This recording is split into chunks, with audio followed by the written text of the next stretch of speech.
saben muchas cosas.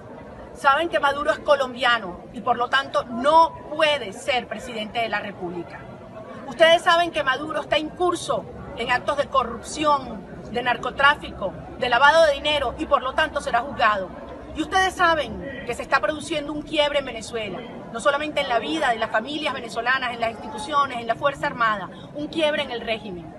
Por lo tanto, es la hora de tomar una decisión. ¿Van a contribuir a sepultar esta narcodictadura o serán sepultadas con ella?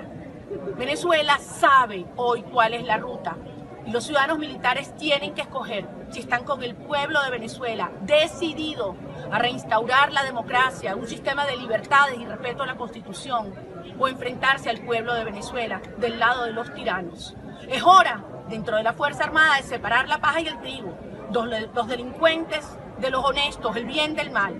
Ustedes no pueden pasivamente aceptar ser arrastrados por una institución militar en la cual una minoría ha sido cómplice de estos actos delictivos. Deben saber que los venezolanos y el mundo respaldarán y acompañarán una Fuerza Armada Nacional que sea firme y decidida a hacer valer su juramento y restaurar el orden constitucional en Venezuela. El gobierno venezolano entregó una nota de protesta a Estados Unidos, Canadá y a otra decena de países de América. Caracas asegura que se inmiscuyeron en sus asuntos internos tras apoyar la declaración emitida en Lima en la pasada Cumbre de las Américas. En esa declaración del 14 de abril, jefes de Estado y de gobierno de 16 países exigieron al gobierno del presidente Nicolás Maduro que se lleven a cabo elecciones presidenciales libres, justas, transparentes y democráticas. También manifestaron su preocupación por el creciente éxodo de venezolanos como producto de la crisis que vive el país. Y seguimos en Venezuela. El gobierno anunció la captura de 86 personas que estarían vinculadas al contrabando de extracción de billetes. Por la misma causa se habrían bloqueado más de 1000 cuentas bancarias.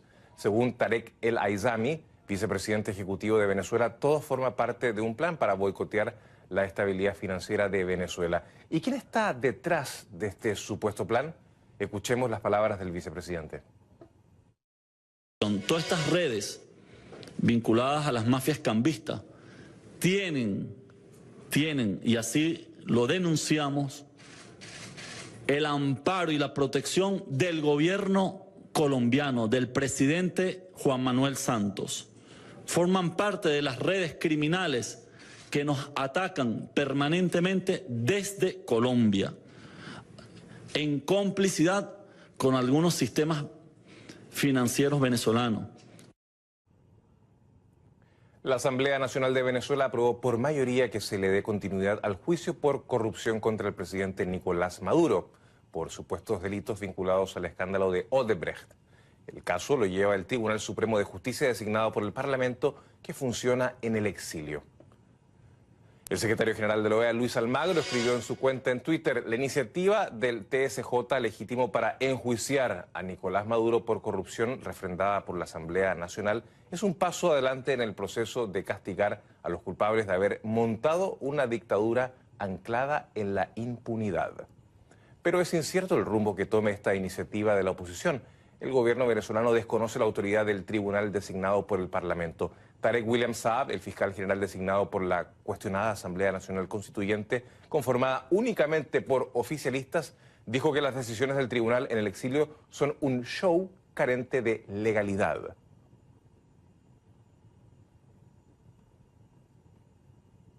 Bueno, y ahora para poner en contexto las declaraciones justamente de Tarek William Saab y también lo que ha pasado en la Asamblea justamente Nacional de Venezuela, me acompaña Pedro Alfonso del Pino. Señor del Pino, gusto de saludarle. ¿Se ajusta a derecho la decisión de la Asamblea Nacional de destituir y enjuiciar al presidente Maduro o esta es una medida netamente simbólica? Muy buenos días. Sí, muy buenos días. Yo creo que lamentablemente la decisión de la Asamblea, que va concatenada obviamente con la decisión de estos magistrados que están en el exterior, tienen determinados vicios de inconstitucionalidad. Y con esto no me refiero a las personas, a los magistrados y a los abogados, que por cierto son gente muy competente y muy comprometida con el país, profesores y gente de mucha trayectoria. pero carecen de algunos problemas. Entre ellos, el primero es que las personas que fueron designadas como magistrados el año pasado, el procedimiento que empleó la Asamblea Nacional tuvo un inconveniente que no contó con el filtro del poder ciudadano para la designación de los magistrados. Y en segundo lugar, nada más se designaron 13 magistrados de 32, y la sala plena para decidir un antejuicio de mérito requiere de 32 magistrados y nada más son 13. Por lo tanto, en su configuración y en su designación hay unos vicios que afectan esta decisión de declarar méritos para el enjuiciamiento del presidente. Pero hay un choque de poderes en Venezuela. El Ejecutivo y el Judicial no reconocen al Legislativo y hay una constituyente que está legislando de facto. En ese contexto, ¿cuál es el valor real que tiene la Asamblea Nacional y que tienen sus decisiones? La Asamblea Nacional es un poder constituido, es un poder de los más importantes. Sin embargo, como sabemos, desde que se instaló ha recibido una arremetida del restante de los poderes públicos que ha disminuido el valor de sus decisiones.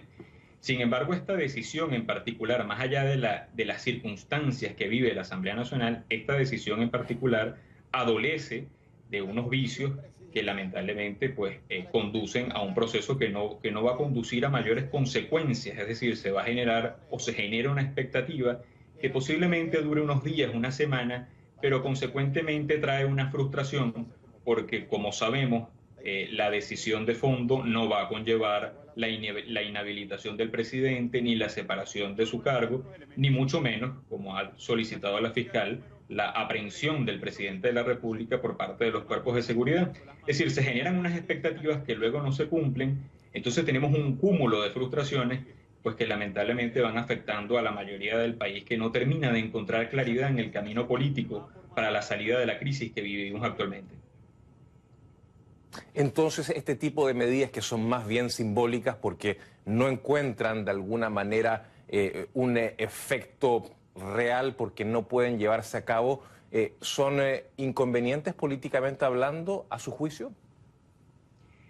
Pues yo creo que sí. Es decir, estas cosas se han evitado en otros momentos en el pasado. En un momento fue la nacionalidad del presidente, es decir, pensando que el presidente pudiera ser colombiano, con que la Asamblea simplemente declarara que el presidente no tenía la nacionalidad venezolana, dejaba de ser presidente, o pretender que el presidente había abandonado el cargo porque no estaba ejerciendo bien sus funciones. Con simplemente una declaratoria del abandono del cargo, en 30 días íbamos a tener elecciones presidenciales. Pues con esto ocurre algo similar. Es decir, en Venezuela no hay soluciones mágicas, soluciones de un día para otro. El proceso político es muy complejo, requiere mucho trabajo político. Creo que desde el punto de vista internacional se está haciendo un excelente trabajo. Sin embargo, la agenda fundamental es interna y en estos momentos en el país vive una pasividad o una desarticulación interna.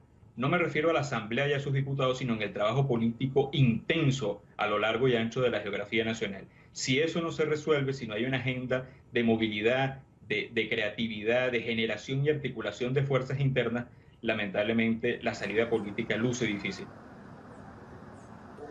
Ahora, si la oposición cree que el presidente está eventualmente involucrado en casos de presunta corrupción, cosa que el gobierno ha negado taxativamente, ¿cuál es el camino jurídico que debe seguir la oposición? Bueno, lamentablemente los caminos jurídicos lucen bloqueados porque el tribunal, vamos a decir, el tribunal que realmente ejerce el poder es el tribunal que está en Caracas y cualquier antejuicio de mérito debe ser solicitado ante este tribunal. Sin embargo, sabemos de las carencias y de la parcialidad que tiene actualmente este tribunal, con lo cual es muy difícil que eso tenga salida. Y yo creo que en Venezuela, obviamente, para que los procesos judiciales o cualquier otro tipo de proceso tenga vida y sea real, lo primero es el cambio político. Y el cambio político implica que por la vía constitucional, democrática y electoral ocurra un cambio.